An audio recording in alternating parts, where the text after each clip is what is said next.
This is the voting machine hacking village. We have election machines, we have voter registration systems. People are free to hack, they are free to open to these machines. We can experiment and we can do tests which are risky. It's working kind of, but it's not 100% working normally. This was my idea. I called Jeff Moss, the founder of DEFCON, and said, hey, you know what might be fun this year? We should hack voting machines. He called me back and said, all right, let's do it. Our next speaker is Harry Hursty, one of the foremost election security experts in the world. The first hack was a professor from Denmark who was able to take control remotely over Wi-Fi. I haven't touched the machine. So here, this is the machine. You can ping it. Okay. It says, hello, I'm there. We select our exploit. Okay. And we are in. Okay.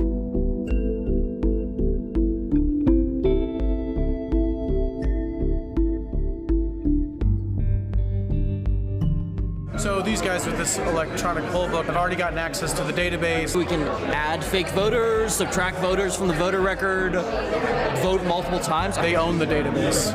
Thank you, VMware. Good job. The poll book attack is actually one of the things that I personally am most concerned about. One of the biggest threats to voting is to just make it so that there's chaos in the precinct on election day. These guys could now do that if they wanted to.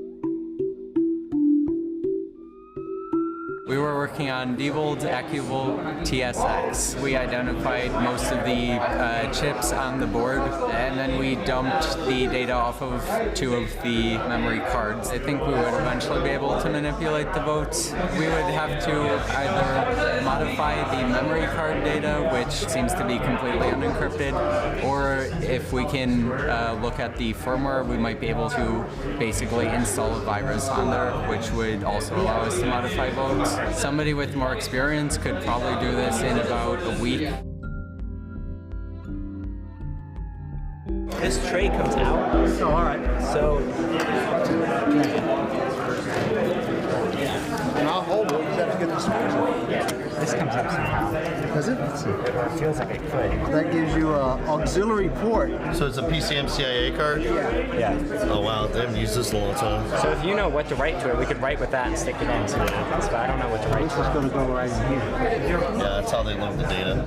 This is the binary, and then over here you can see the names, and there are redundancies, which means I think almost definitely each one of those is one write-in vote. The actual vote names are in plain text in there. It is very, very accessible. You can get right in, write whatever data. If you have access to this card, mind you, it's a card that's inside the machine, but if you can get access to that card, you can make it say whatever you want.